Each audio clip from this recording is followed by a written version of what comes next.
So this meeting of the Galactic Shaman Astrologers is about the Venus retrograde period. And I'm going to tell the story of Innana, the Queen of Heaven, and Venus is currently an evening star. She is the Queen of Heaven. She's very yin. She's very ethereal. She's in her love and her beauty phase. But we are also right now in the shadow period of the degree that Venus will retrograde back to. Some of us are already feeling Innana's full descent down into the underworld to meet her dark sister Ereshkigal. So I'm going to tell that story, which is the most ancient story of death and resurrection, and it comes from the feminine. So long before the masculine was attributed the death and resurrection story, the feminine, just like the rising of the goddess in the spring, she was always honored as the matriarch who embodied the death and then gave birth again to the spring. So the first thing that I want to do is a understanding for people who are not following me on Facebook, who are sending me emails, is that I don't have great internet connection, and I had to choose a Sunday afternoon because this is the one moment when perhaps my internet will be up. And I load all my videos by going to the athletic club where I have worked for 6 years, but now it's closed, so I'll be loading this video from the parking lot. And I would ask that if everyone could stop sending me videos on Messenger and through email. I'm fully aware that Lucifer is conjunct the North Node and has been since December 25th and 26th, and we are all experiencing the possibilities of the darkest of the dark. And I am fully aware and informed that Bill Gates is acting as Lucifer. So I do not need to hear yet another version of anyone's conspiracy theory.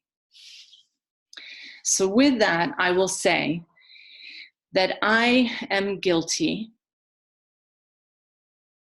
of everything that anyone is pointing the finger at Bill Gates or anyone else for. So I am guilty of having a laptop computer with cobalt mined by an African child who is enslaved. I am guilty of that.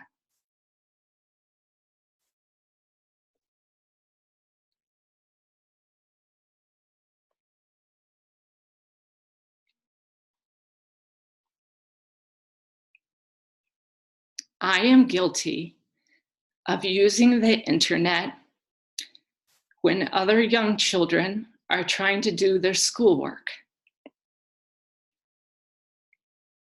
And some of those children are now in the emergency room because they are trying to commit suicide, because in their young minds, they are doomed and cannot pass and are feeling the social pressures of being an outcast and that they will never be able to graduate school. And I was on a call with a psychiatrist yesterday who was visiting the bedsides of teenagers who can not get online and do their schoolwork. And I am guilty of that right now using the internet. And I am guilty of expecting quantities of food and goods from Walmart that is understaffed and has young people trying to act as a personal shopper for your special and my special baguette. And that young man is working 80 hours a week because all of the rest of the staff left because they were elders and retired. And that young man is having a cardiac arrest. And I am guilty of wanting that baguette so that he was up at 4 a.m. to make sure that my personal shopping was done. And I am guilty of everything that any of the elites are being blamed for, including ruining the life of my child because I am not the perfect mother. I am guilty.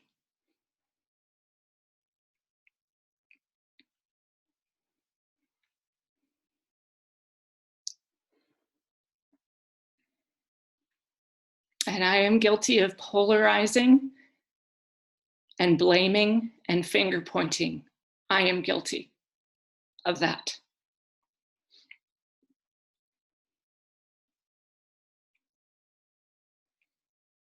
And now I will tell the story of Innana's descent.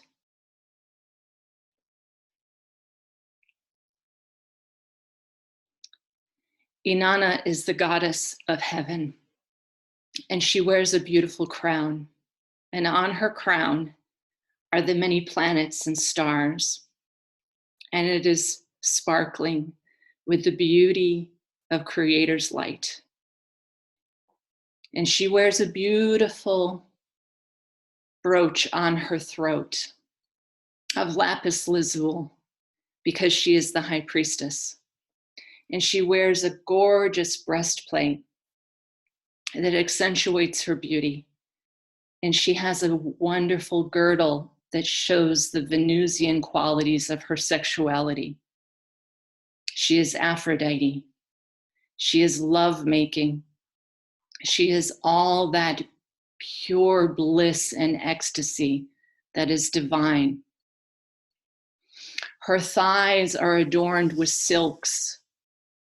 Her ankles have beautiful anklets that jingle and make little chimes when she walks, and her feet have toe rings, and her toenails are beautiful and manicured.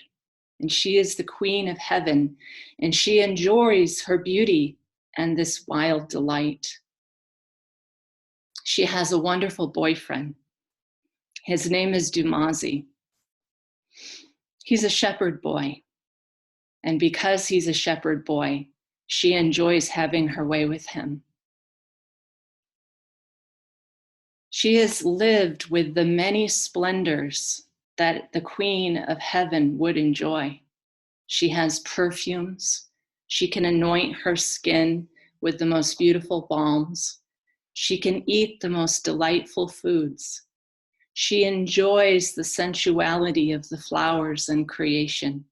She's a great artist herself, and she inspires all people to make love and create art, music, dance, inebriation, and enjoy the beauty of life.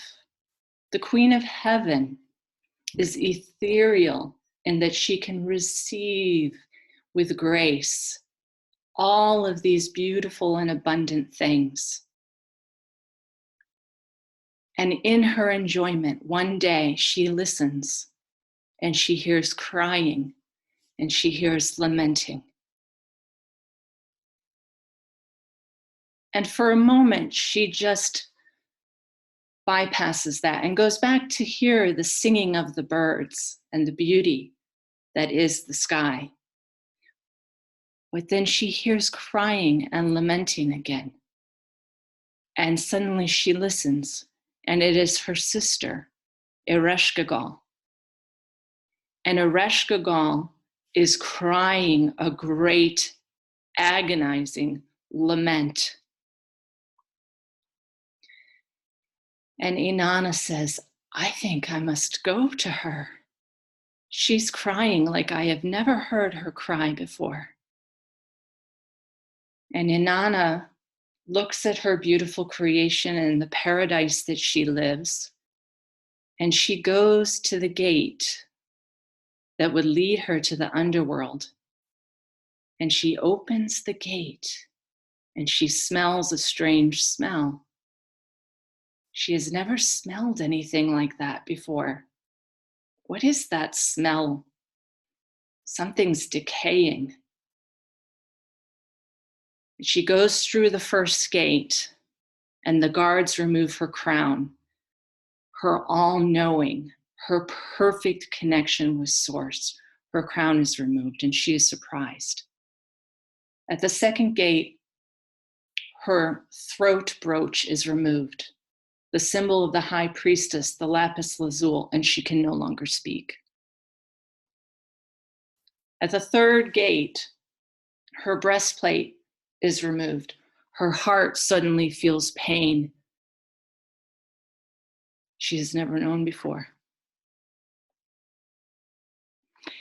And through the gates, her girdle is removed. Her sexuality is gone. Her yoni dries up. She starts to feel old and withered. The silks on her legs are removed, and her skin starts to look dappled. She's aging very fast. Her knees start to show little strange blemishes, and then her ankles, her anklets and the chimes are removed, and the toe rings from her feet. And suddenly she finds herself at the river Styx, a dark place. And floating in the river, she sees different forms and shapes. And she looks across and sees the forms and shapes, and she realizes they are bodies, young and old. They are elderly people who died alone. They are little babies who could not breathe. There are animals, there are dogs, there are deer, there are mice. There are young, beautiful women who were Venusian themselves. There are young men like her beloved Damazi who died. Their perfect hair and their perfect skin now wet in the river Styx. And she smells something that she realizes is death.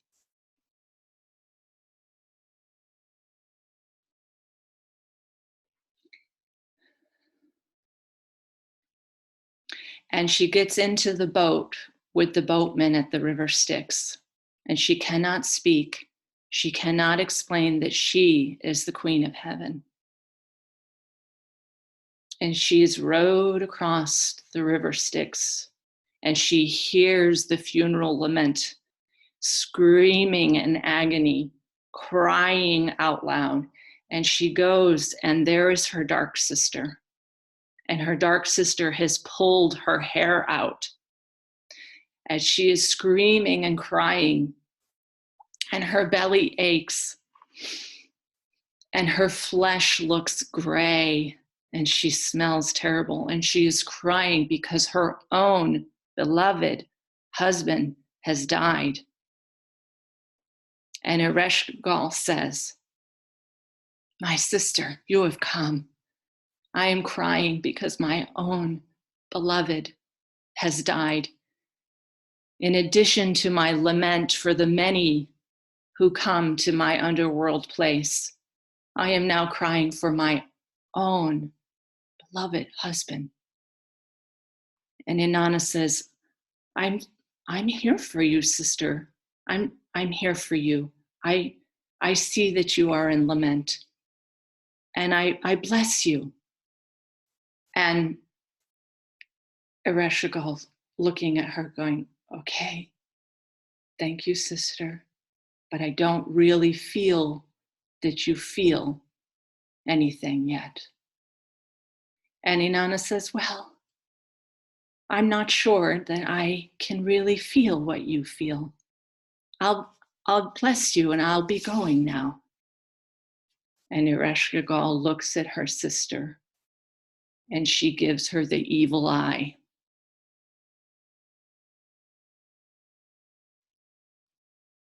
And she says, "You are guilty too."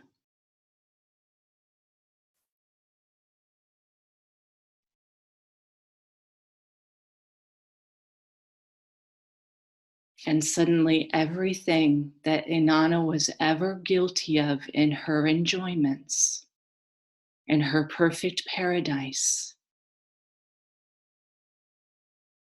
floods into her consciousness.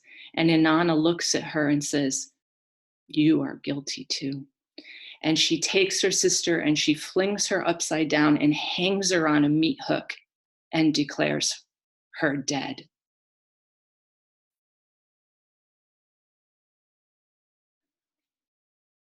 And Innana, the Queen of Heaven, hangs like a carcass, decaying, with green flesh rotting.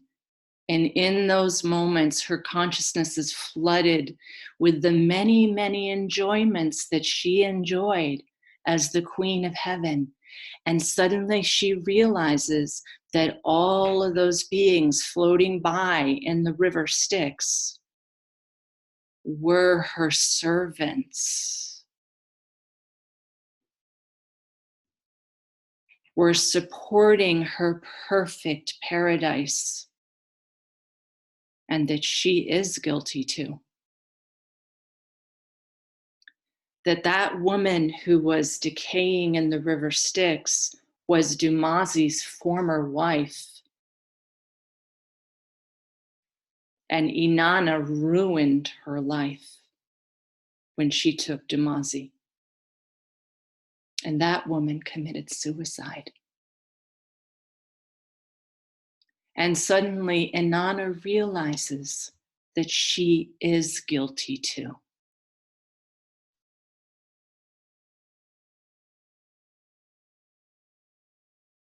And in her consciousness as the Queen of Heaven, she wonders, how can she really regain all that compassion that her sister, Ereshkigal, has? And she recalls these pieces of dirt still under her fingernails. And the power that is Innana animates those little pieces of dirt under her fingernails. And she says to them, "Go to my sister and console her, because I am guilty too." And those pieces of dirt go to Ereshkigal. And with true compassion, they are belly aching and they are crying and they are pulling their hair and they are lamenting, "My sister, I feel your compassion for the many dead and for your many eons of service, of receiving the dead and the suffering. My sister, I know that your belly is aching, and I am with you. I am with you when you have been alone in the dark and lamenting for the many souls. My sister, I am here with you now." And Innana continues to wail and cry because her own beloved has died. And the little pieces of dirt say, "We're crying with you, sister. Now we are crying with you. Now we feel your lament." And she continues to scratch her face and rip her skin off, and the tears come down her face, and they start to scratch their face. The pieces of dirt that have animated start to rip their skin off because they are finally feeling the humility of the funeral lament.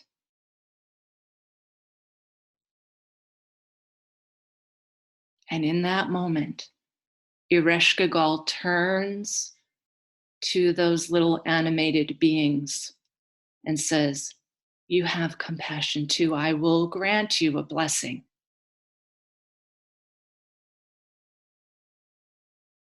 And they say, can you restore Innana to life? The Queen of Heaven, she will return to earth, and she will be the battle goddess now. She will be the morning star who remembers her dark sister. She will rise again with the full awareness of the suffering of all beings.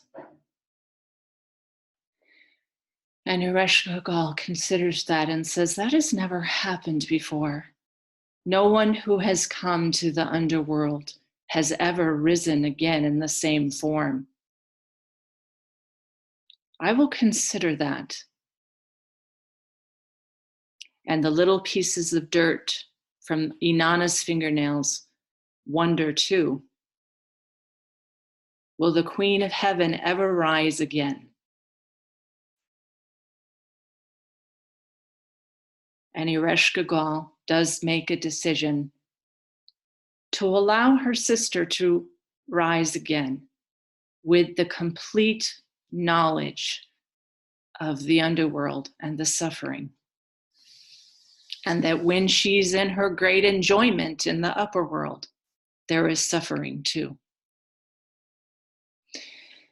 And so Ereshkigal gives life to the great goddess. That dark sister that is death gives life to the great goddess. And Innana rises back up through the gates. And when she rises again, she has that full knowledge, that compassion, that humility, that constant awareness that the tinkling of her anklets can be taken away at any moment. And when she rises this time, she does not put her crown back on her head. This time she is now the battle goddess, and she has snakes around her neck. She has full knowledge of the underworld. And she animates again in a fury for what has been happening in the upper world without her consent. And she levels completely the playing field that was that perfect paradise of the upper world. Because as the morning star, she is Ishtar, the one who rises with full knowledge of the dark sister and full compassion for that dark sister who holds the funeral cry for all of us. And that is where I will end this story, this archetypal story.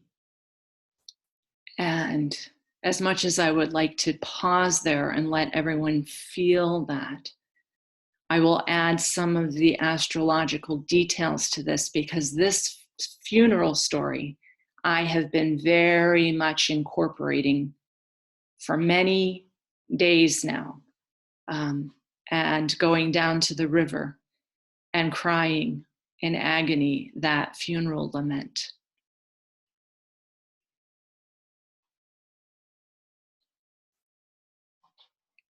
Where Venus will station and look on May 13th of 2020 is at the central star of the Orion belt called Al-Nalam.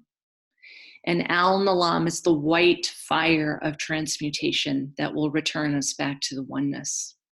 Al-Nalam sits in the center of the Orion hourglass, and its white fire completes the duality template such that the polarization between good and evil is over. And that white fire demands that our polarization be over. And I will honor that celestial event on May 13th. Because then where Venus goes is she goes all the way back to Rigel, the dark star. In Orion's belt, Rigel is that part of us, all of us, that carries that darkness. And she will stop and look there and make her star point at Rigel, for each of us to incorporate our own darkness and find the very long list in which I am guilty. I am guilty too. And I will honor that day.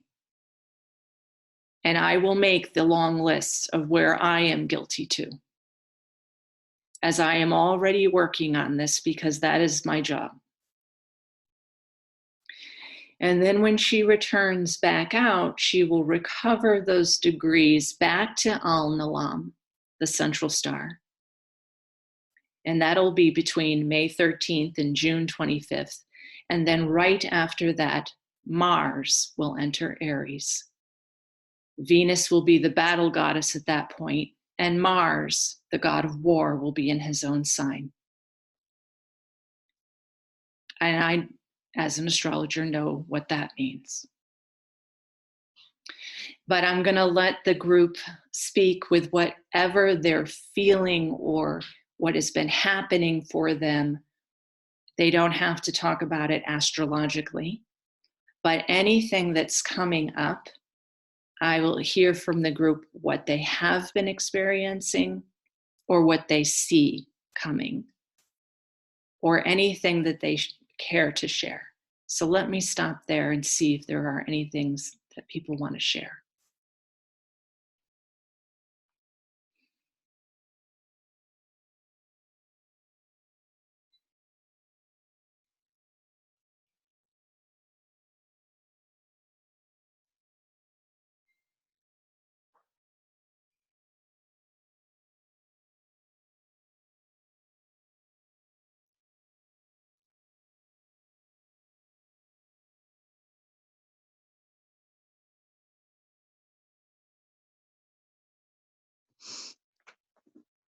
Hi, yeah, I can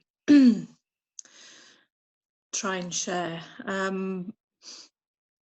Forgive me before I start, though I'm aware that my that your astrological knowledge is very deep, and I'm very much at the beginning of my journey, and I just want to give that nod to the both of you.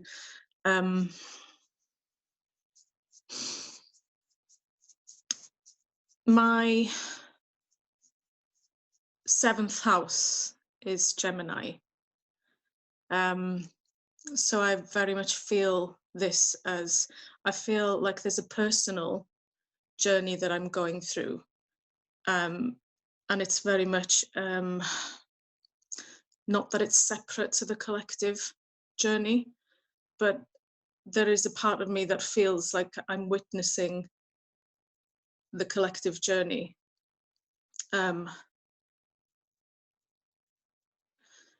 And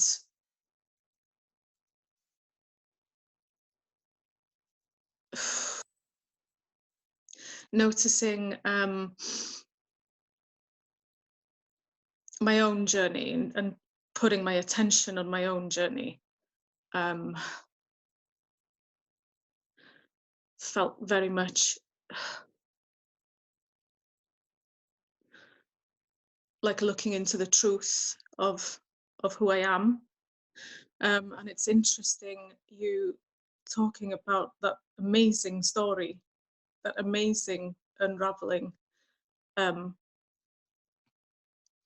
Innana's descent, and that realization of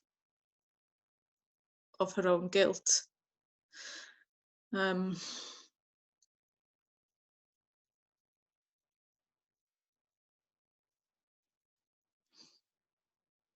Yeah, I felt invited to look into my own life in the same way.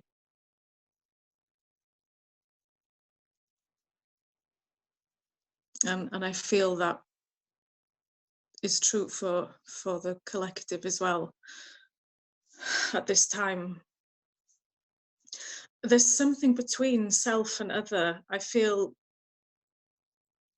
sometimes I feel the polarization, and sometimes I feel the utter dissolve. And I'm aware that that contradicts what I've just said, but that's the feeling that I'm getting.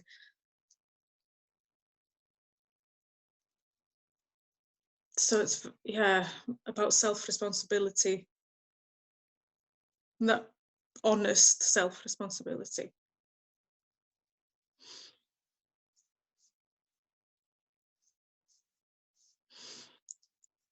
Yeah. Yeah, Flor, when you and I were speaking privately, there was this, you and I were having a conversation also about how the data doesn't add up. The day that I talked to you, I had a call also with someone who is a data analyst, and part of Al-Nalam and the whole return to oneness is this nebulous feeling that the data is true and it's not true. It is and it isn't. And what you just exemplified with that, you know, yourself and the other, and then the contradiction of that is exactly what Al-Nalam is. That there is no truth and there is no other. There is no truth and there are no others. And that's what Ramana Maharshi said. How should I treat others? And Ramana Maharshi said, there are no others.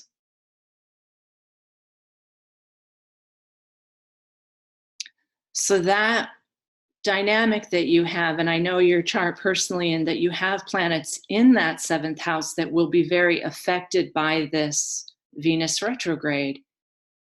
But when we really get that there are no others, and yet the other serves this perfect mirror to me, it's like the data doesn't add up. There are no others, and yet there is that other who is serving as that perfect mirror to me right now. And if people cannot understand quite what I'm saying, I see this when I am looking at Facebook and everyone's got a conflicting expert view. And none of it matters. And yet all of it could be true and all of it could not be true. But it's truly, whatever I'm posting is a reflection of me. So if I'm pointing the finger at Bill Gates, that's because I should be pointing the finger at me. I am guilty. I am guilty. So that, you know, that is what I hear from Florida. We had some private time on this, you know, where it's going to be interesting, folks, because when Venus does this descent, there'll be all kinds of experts and conspiracies revealed. But if you can really look at your own guilt in me of why am I posting that? Am I posting about children being released from underground tunnels because I'm actually keeping my own wife hostage in my house? Because for all of the folks who I know their personal chart and I see what they're posting, it's because I know that they are keeping their own wife hostage in their house, which is why they're posting about the freeing of children from underground tunnels. So I hope everyone can have a really good look at themselves. Thank you, Flor, for letting me say that. Do you want to talk any more about what's coming up for you right now?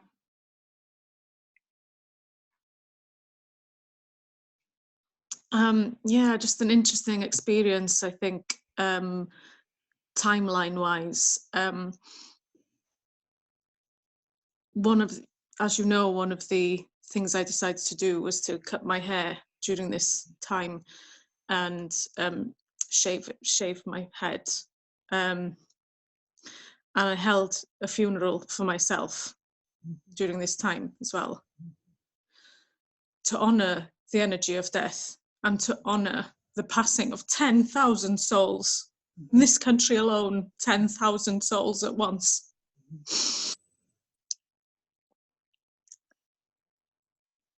And I could feel, and I felt like it was my job to feel and to honor, to really honor and mark this, just to say, and on some level, I see you, I feel you, and I'm here.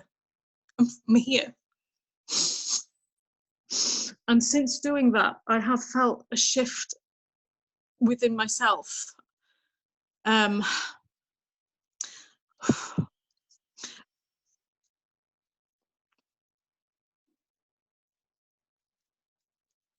Yeah. There was such an honor in going to the depths, and there's no such thing as coincidence, right? That this is happening now, at this time of year. I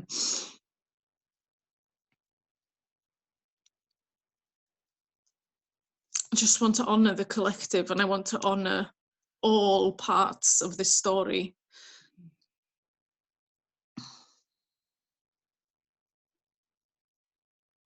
And the myth, the gifts of the myth. Yeah. Yeah, thank you, Flora. Yeah, I do want to say that for people who are still saying that this virus is not real and so forth, I have many clients in New York City, and I can assure you, and I don't need to give you any of the details, that this virus is real. I know that there are a lot of videos out there, and I have been asked to do interviews, and I'm refusing to do interviews with conspiracy theorists because they are saying that the NGO tents in the parks in New York City are actually something else, and that no one is actually dying from this virus. But I have clients in New York City, folks, who have both survived and talked to me, or just had their intubation device removed, or lost a baby to this. And I've also talked to many elderly people who are stuck in their apartments and cannot get deliveries and are starving and have not washed their clothes in a month because they have a live virus in the building and no one will deliver food to them. So for all of the people who are still saying this is just Bill Gates trying to vaccinate us, I would like you to know that I know the people in New York City who are suffering from this, and the young people who are hiding in their bed and will not come out of their bed because they can feel the suffering of 800 people dying a night in the hospital while everyone else is enjoying their conspiracy theory. So thank you, Flor, for feeling what the feeling is and honoring that. And I don't expect this to be a light conversation, but if people do just, want to just move on to anything else, it's okay. I don't need to keep with, I'm kind of the battle goddess at this point, folks. I have my Venus in my chart is the battle goddess. So she's got 3 negatives against her in the ancient astrology system. She's a morning star. She's in a fire sign. She's right next to the sun. So I already am that Ishtar, warrior energy that's like come up from the underworld and seen the suffering. And now I have all my weapons going, what are you talking about? People are dying. There are children committing suicide. There are children at home locked in houses with their parents where they are not safe because their parents are alcoholic abusers. So stop with your entitlement to your conspiracy theory.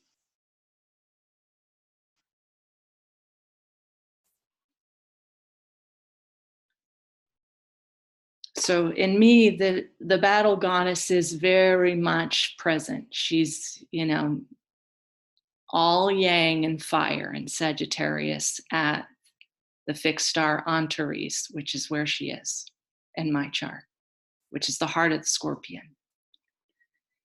So do we have any questions? Or Emily, do you have anything that you want to say right now? Hey,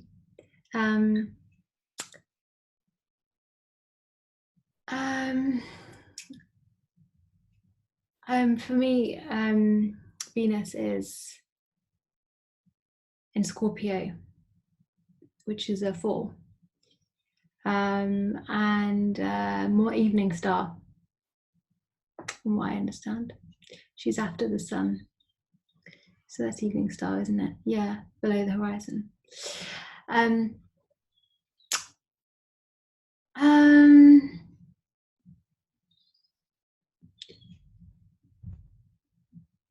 For me personally, I feel like I have a lot of like surfacing pain coming up, and it's personal. Obviously there's connections, but it feels like it's connecting to the deeper underworld, like when you talked about Ereshka girl, and when you mentioned the waters and the body on the waters, I just was like, yeah, I know that place. Yeah, it was like, oh yeah, you know, the hangout place that I feel that I'm in. And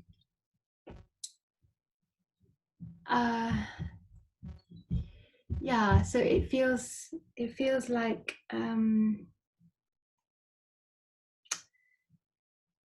it feels like being very conscious of different kind of aspects of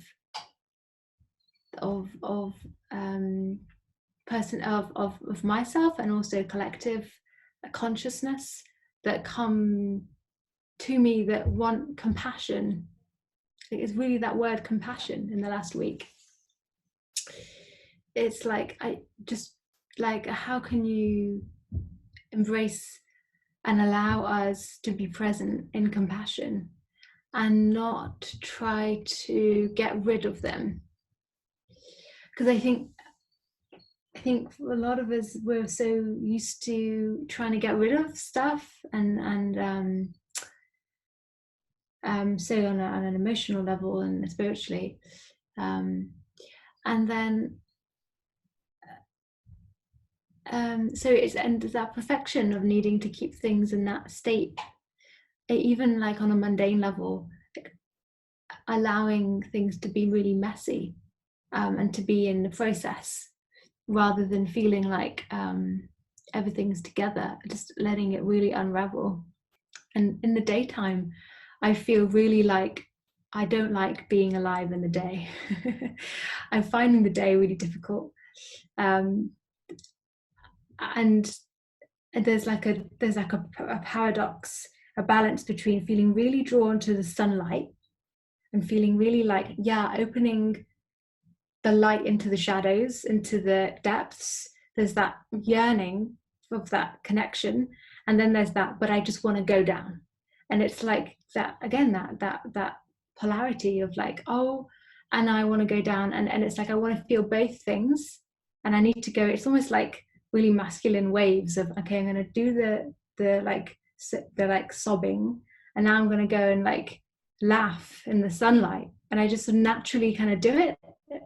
And that feels like it's playing the game in a way, because no way is the right way or more real than the other.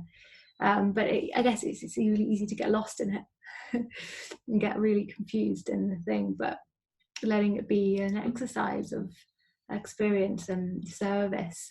I was really encouraged when you shared on Facebook, Lalita, about, and I guess it was kind of talking about you, Fleur, with cutting your hair, and you wrote about really honouring people who are at home lamenting for this season, and it really gave permission to that part of me that was doing that, but I was kind of putting it aside a bit, because you know, when you go on social media and stuff, people are having like fun or like showing all of their highlights, and I'm guilty of that, you know, just like, wow, look what I'm growing, yeah, it's alive, you know, but there's like tons of dying seedlings and all the other things the majority of our time is actually about is not that. So yeah, so I created an altar in our bedroom, and I've just been kind of meditating there and going to that space, and been staying up quite late actually recently to just feel, and by midnight it's feeling quite bad. It's feeling quite panicky, like some of the nights, almost PTSD symptoms you can feel in the body, and some nights I couldn't even breathe properly before. So it's quite weird. And then it just goes. So it really feels like an experience, an alchemy, and the mind doesn't understand. I don't, yeah. So yeah.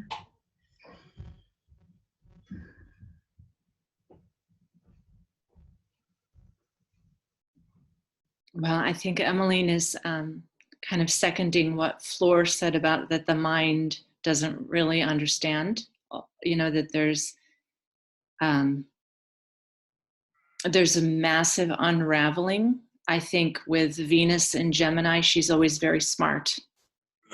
Venus, with people who have Venus and Gemini generally are incredibly intelligent, because Gemini is like the two brains, basically. They can take in a lot of information. People who have the luminaries in Gemini tend to be super intellectual and intelligent.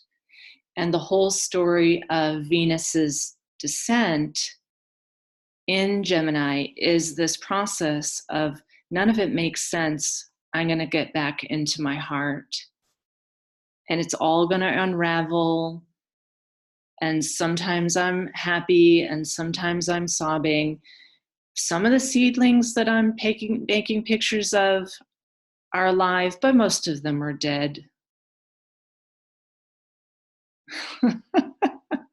And it's honoring that death is the alchemy that Venus is going to require of us, folks. I just want to review a little bit about, I think maybe both Emmeline and Fleur know about the Magdalene laundries. Yeah, they both do, because I know they're British. Fleur's Welsh. In 1996, the last of the Magdalene laundries were closed. And Venus made her star point in Gemini in May, on May 20th of 1996, where she's actually stationed and stopped and made her star point the same day. Whereas usually what Venus does is she'll station retrograde back to a degree and make her star point. In 1996, she stationed and stopped and made her star point with the sun, which means a star point means that Venus and the sun are conjunct during her retrograde period. So she did her star point on the same day as her descent. And that's significant. I don't want to spend hours on explaining why that's significant, but in 1996, the Magdalene laundries were finally closed. And the Magdalene laundries were places where women who were unwed went to have babies or were sent by their parents because they were receiving some instruction outside of the home that the home was no longer allowed to provide for them or able to provide to them. So they were sent to these Catholic, usually, places that were run by nuns. And the Magdalene laundries had a long history. I don't even know how long that they went back, but I know they went back to the 1940s and earlier, because my grandmother was in one of these. She was an unwed mother, and she went there with much shame to have a baby.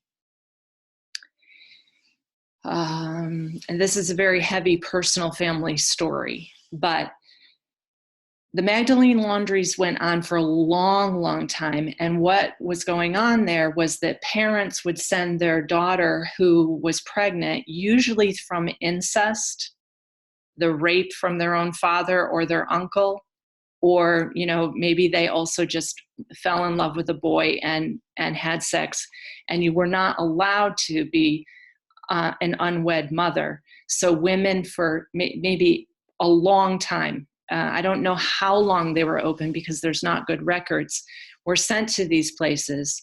And they had their baby there, but then they became slaves there. They actually lived a life of servitude unless they escaped somehow, and they washed laundry.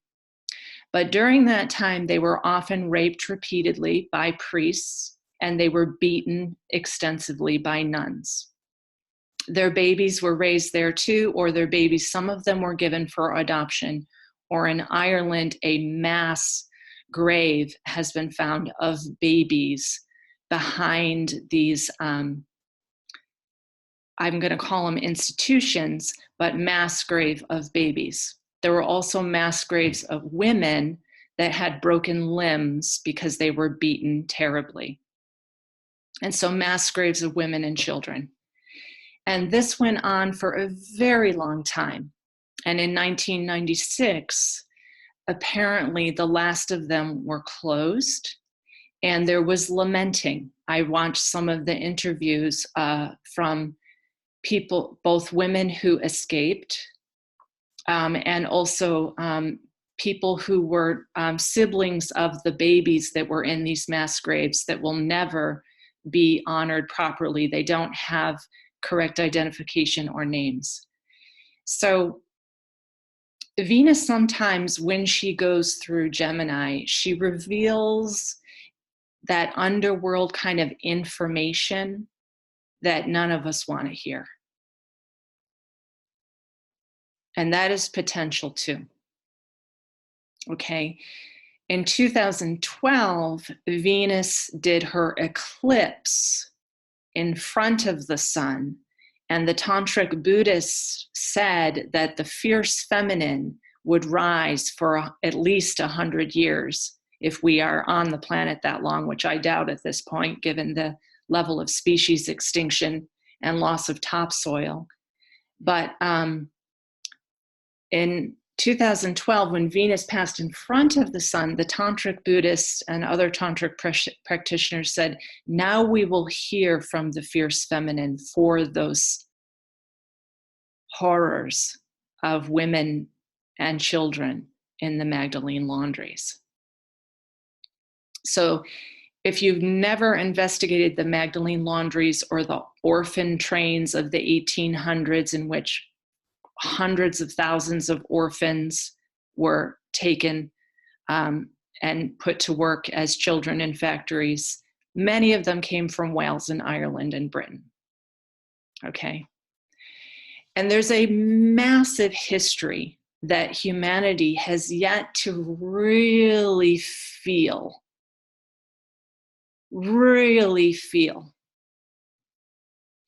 And I do think that when Flora and Emmeline are experiencing that like almost post-traumatic stress disorder, it's because when Venus does her descent in Gemini, we usually get some pretty, really stuff that we don't want to hear.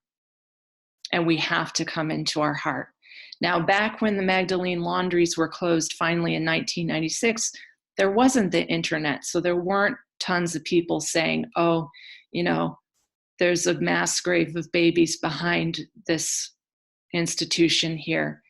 There just wasn't that. You'd have to actually know that or be a family member of someone who was an unwed mother who was in one of those places. My grandmother was. Luckily, her baby was adopted and we've found that baby now. But my grandmother spent her life crying, wondering where that baby was.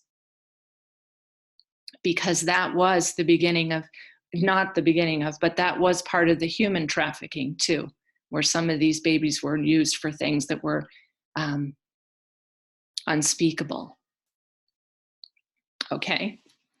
So when Gemini does this work that she's about to do, just remember, we've all been everything.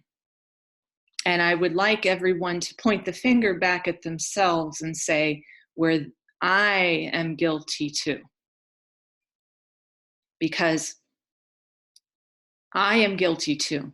Maybe I've given up a baby. I don't know. Believe me, I'm guilty of everything. Everything. There is nothing that I have not done.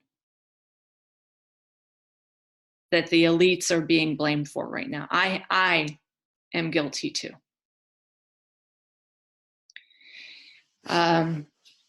So does anyone else feel, can anyone else feel a little bit more into the Gemini thing? It's also very likely that these bits of my internet not being up and worldwide internet not being up, we haven't heard from Claude's sister in Italy in over a month, or my friend in Beirut, I have not heard from you in ages, and the last time I heard from you,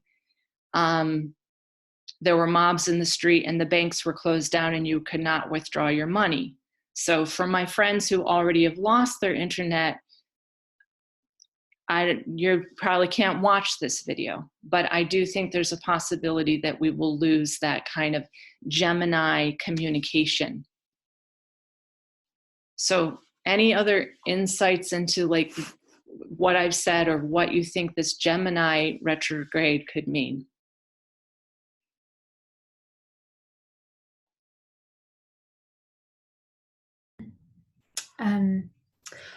There were two things that came to mind when you said that, Lalita. One was when I don't know if I mentioned this before, I think another chat, but we were talking about Uranus and Taurus and whether Uranus is going to make, as Holly was saying, are we going to feel more of this Uranus with internet stuff changing?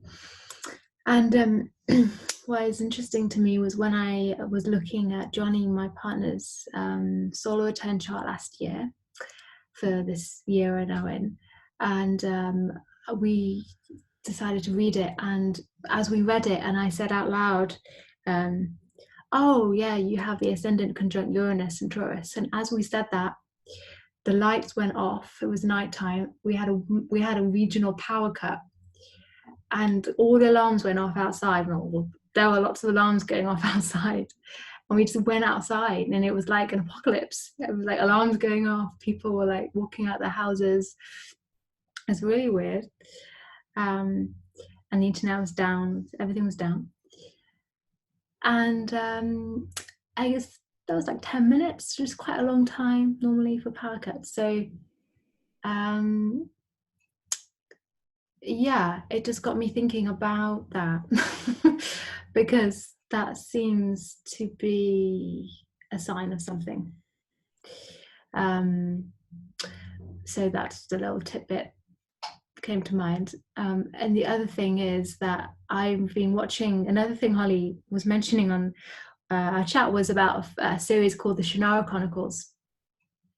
And I don't know if you guys have watched any of it, but we just finished it's good. There's 2 series up. We watched the second one now, and there's one of the characters is it's in a post-apocalyptic world. One of the characters is a girl, and she's a child of the Armageddon. So she's human. They're not all human. Some of them are gnomes and elves and stuff. And she is from a lineage of humans who were alive during the normal state before there was an apocalypse and so on. And what that means is that she was susceptible to both demonic beings and her fully vibrant soul. So she could be both. She could be used by negative forces. And at any one point, she was guilty of, and anything could come through her, and she would just be murdering people. And that really struck a chord with me because I really connected with her as a character, and then I really was really thinking like really deeply about her storyline, that at any one point we're all susceptible to anything. It's like we all have that in us, and that kind of enjoyment to a degree of evil acts, or so that was sobering me, bringing me to a place of kind of my knees of inward reflection and letting it come.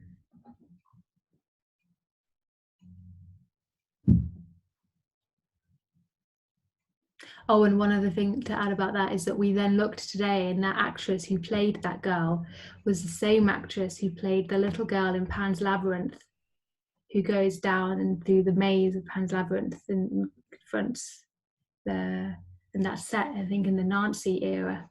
So there's some kind of just building a picture of something there.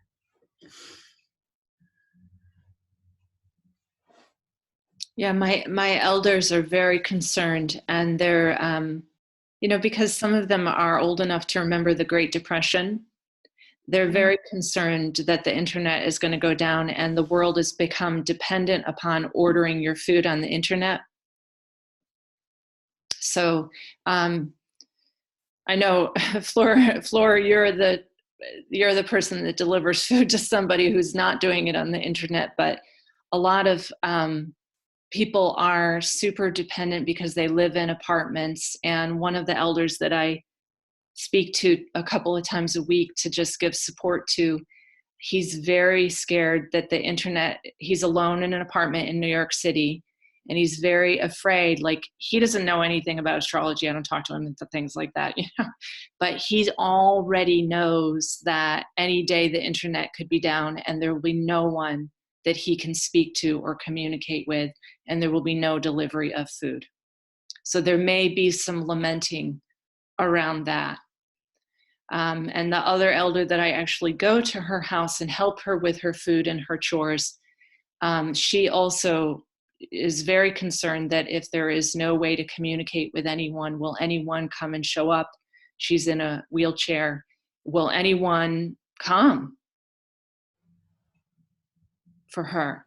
And when this all began, you know, she was just terrified day after day that I wouldn't come, that somebody would block me on the road. The power would be out and there would be no way for her to have assistance. So for all of those elders and people who, as Holly said, also a lot of medical things are happening by internet. You know, there is a very good possibility that as much as people are protesting 5G, we're also using the internet like crazy, so that people who need psychotherapy because they are about to commit suicide cannot get online with their therapist. And the elder person who really needs a prescription cannot get online with their medical person because the internet is clogged, as far as I know, all over the planet right now. My Australian clients are saying it's often down there. My mom in Florida says that my nephew cannot get online to do his schoolwork, and he's very anxious and nervous. So there's already, because Gemini is in, Venus is in Gemini, there's already, like Emmeline said with Johnny, there's like hints of this already. And my dear friend, the only medical intuitive that I listen to on the planet, who is a friend and a client of mine, and he is not someone who's leading seminars, or he's not like on Gaia TV. He is a real medical intuitive. He stopped giving intuitive readings a long time ago because he did see, before Wuhan even existed, and we wrote about it in February 28th as an archetype asteroid 3206, which will be traveling all year with Pluto, and then going back to the keyhole between Jupiter and Pluto, square to Mars, and so forth. I'll give another video that was hosted by Gloriana, where I talked about that whole thing. But he said what he saw, which is why he had to close his office, and every time he saw someone, was he did see a massive, what I called the delete button to the galactic shaman astrologers. Before I saw Wuhan, I see a massive delete button coming up in the stars. And he said that he saw a lot of death by virus. This was, again, before he knew about Wuhan. He said he saw the entire internet and all of the grid going down. He said he saw complete economics collapse, absolutely no financial means for anyone. And then he said he saw the earth changes. So I'm telling you exactly what my dear friend, who is not Dr. Joe Dispenza, repackaging everything and saying, oh, just, do this visualization and become supernatural. Folks, you can repackage it as many times as you like, okay? And pretend to be positive as you like. But what's going on with Earth right now is absolutely Earth's choice, okay? Gaia is making a choice. And I would say that we will need to heed her choice, because the grid and the infrastructure and everything that we currently have put upon Gaia is not healthy to her other creatures. 5G is not healthy to Emmeline's seedlings. It's very likely, Emmeline, those seedlings are not doing great because of the grid. Because out here where I live in Vermont, where I only have one bar of service sometimes, like right now I happen to have it, my seedlings are fine, but it's because Emily knows where I live. I live in a hollow between two hills where the grid cannot affect my seedlings. So actually, if the whole grid goes down, folks, that is the best thing for your survival. It is not the worst thing for your survival. It is the best thing for your survival, but some of those people who are really going to suffer from that will need our help. So that's why I've said contact an elder now, grow food for an elder now, deliver food for an elder now. Do that now before the grid comes down and you don't even know who they are to help them. Okay, Fleur, do you want to jump in there? Anything? What poised to say was that what I found interesting, I put my seedlings on the windowsill next to me now, and they were like gonna die, all of them, and then I've been sitting outside just being there, doing stuff, reading, being whatever in the sun. And since I've been doing that, the seedlings have started, so it's like my presence, I have some by the computer and they're okay because I sit here. I'm like sitting with them and I'm like praying for them and like, okay, it's okay, like it's going to be fine. It's like that's all they want, and then they can't do it alone. It feels like they're quite weak. Good compassion for your plants. Good. Go ahead, Flora. I know you had something too.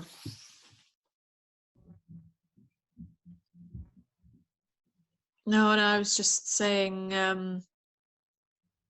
yeah, I'm just absorbing it all and deeply feeling it all, and yeah, feeling into that duality as well, that it's the best thing, because I guess we're not going through all the gateways, are we? If it doesn't, it's kind of a feeling of going halfway. Yeah, that's what was coming to me.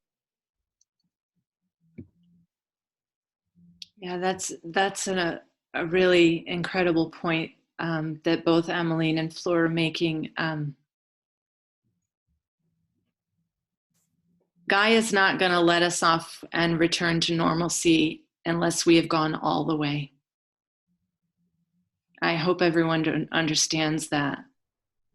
Even if everything suddenly goes back to normal, and we all start going out to restaurants and everything because we had a little momentary pause, Wuhan's going to go forward, but then Wuhan is going to retrograde back.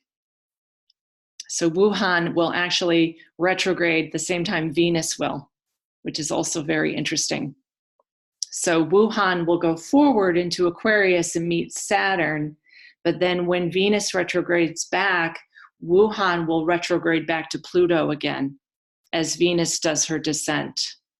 So even if we have a moment of normalcy, guess what, folks? This Wuhan thing, if you read, Demetra George posted something by an astrologer named Brenda, go to Demetra George's site, and the whole length of what this archetypal energy of Wuhan is going to do is going to go all the way through next January, and if not longer. Like I was talking to my daughter Kachina yesterday, and she knows that we're in for the long haul of this. She's planting seeds like Emmeline, the best that she can in her apartment, trying to talk to them and get them to grow, and hopefully something will grow. But we will do the complete descent, folks. Lucifer's not at the North Node for no reason this year, and was there at the eclipse beginning on December 25th and 26th. We will know the complete descent. And on the other side of it, the whole story of Innana's descent is that she's really got to go down through all the gates, okay, and be hung on a meat hook herself and pause on the meat hook herself in her own decay, and really stop there. And I do think that we will all be challenged tremendously this year, also when Mars goes into Aries. And if the whole grid does go down, we'll all get to know our shadow pretty good. If we survive it, if we live through it. I do think that, there's guns going off here right now. I've posted about that a few times. I live in Vermont. There are guns going off right now. When this all started, Claude and I were taking a walk, and there were a group of people with automatic weapons, which are allowed in the United States. And a group of persons were target shooting with an automatic weapon. And I screamed because I had like premonition go through me. My whole body jumped. And I looked, and the men, the person's target shooting, there was a bit of the vigilante thing of that woman was scared. And I've spoken with some of my clients where we may explore the darkest of the dark and find out if I am guilty too. What will you do if someone comes into your house? We'll all get to explore that. It won't be Bill Gates and his fault at that point. Each of us will be within our own shadow and how much we've incorporated there. There were some other points too that I heard from both of you that were really pressing, but I can't remember what they were. So I'm going to just hand it back over. And what are you getting? What else is coming up?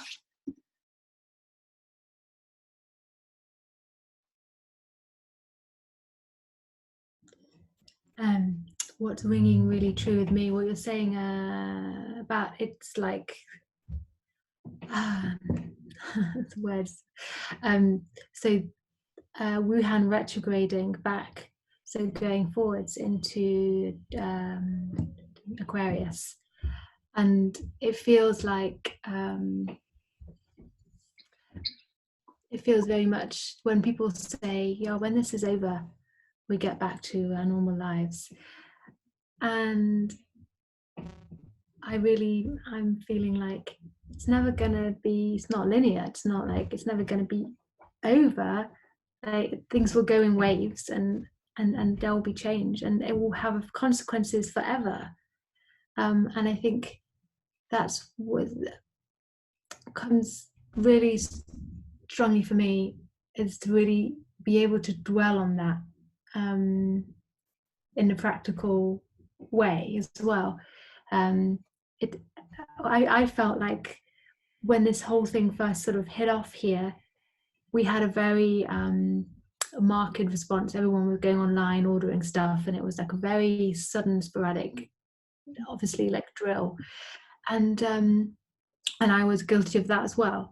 I was ordering soil, topsoil actually is something I want to get. And I was ordering soil and seeds and other people getting toilet paper. But I was enjoying comparing my own, you know, I might not be getting toilet paper and feeling really proud of myself for using other, you know, limiting my toilet paper usage or whatever.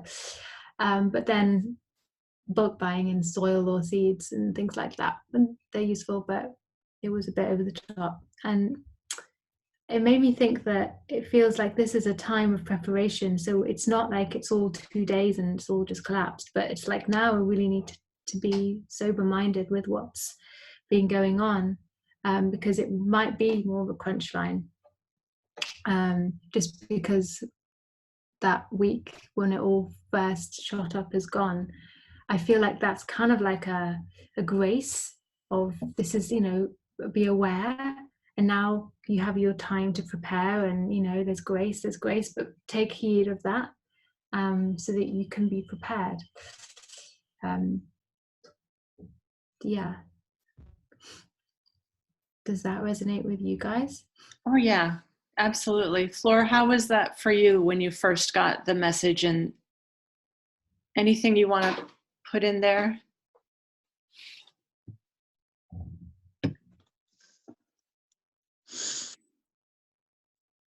Yeah, just what's landing with me is this is it. This is it. And there is no going back from this. Yeah, I really love the idea of waves, Emmeline. I'm riding these waves as they come. I'm facing this change, owning it.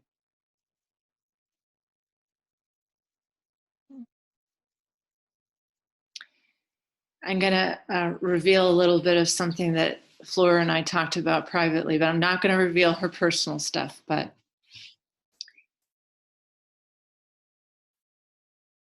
the preparation that's happening right now is that I might die and I might leave my child behind.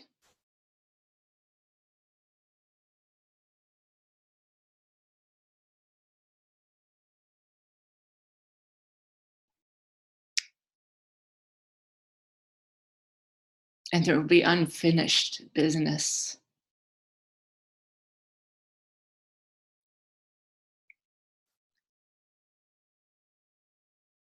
And when humanity first gets this information, there's a denial, there's a rage, there's a, you know, this has got to be somebody's fault.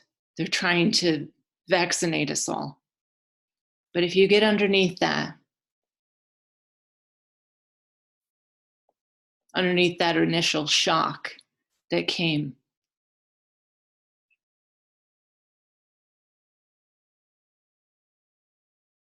there's the dark sister who may lose her husband, her partner, and be crying the funeral lament for years.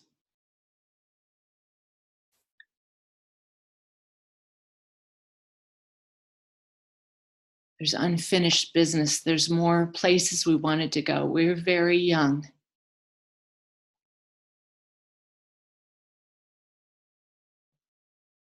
Then there's the person who is working as an essential worker right now, who is selling batteries and light bulbs.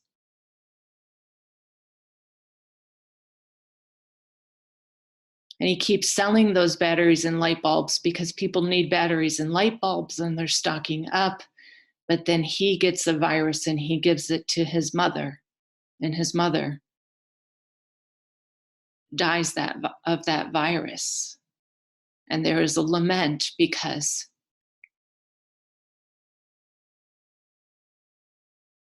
he kept going to work and he had dinner with his mother, and his mother is an elder who could not breathe well anyways, and she died of that virus.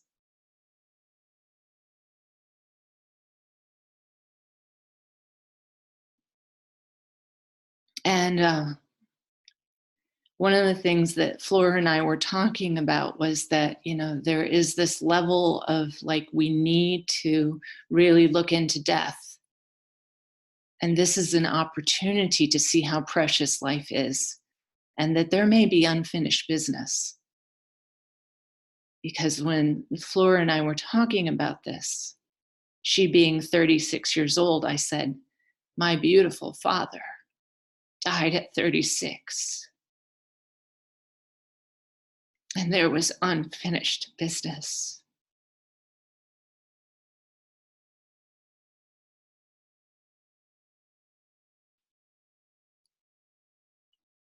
And that is Venus's descent, my dears. Is her dark sister is always looking at those bodies in the river Styx. And Venus finally has that humility to look also at death. So in order for we as humans to really be the fullness that humanity is, it is that willingness to look into our own death. And there may be unfinished business.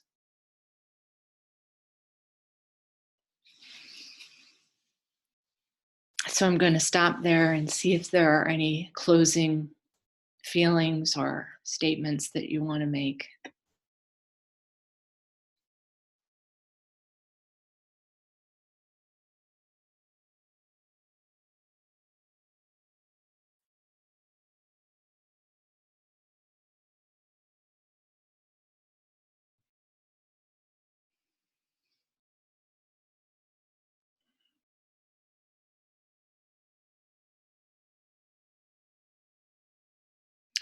I feel like we've landed it, so we don't need to keep talking. I do feel like anyone who is of brave heart and watches this video can go to these places with us and feel into it.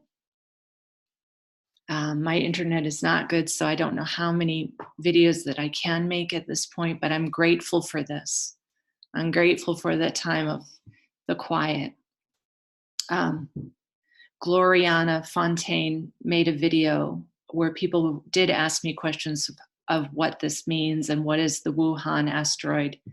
And you can look at the spiritual sandbox on 3/22/20 for medical astrology of the current transits with lalitakaroli. So folks who are used to seeing regular YouTube videos from me, it's just a little bit hard. I have to go now to the club and sit in the parking lot and hope that I can load this actually, because this has been a very powerful meeting of the group. So I will close, and I thank you both for being in this very deep space. Okay, bye-bye for now.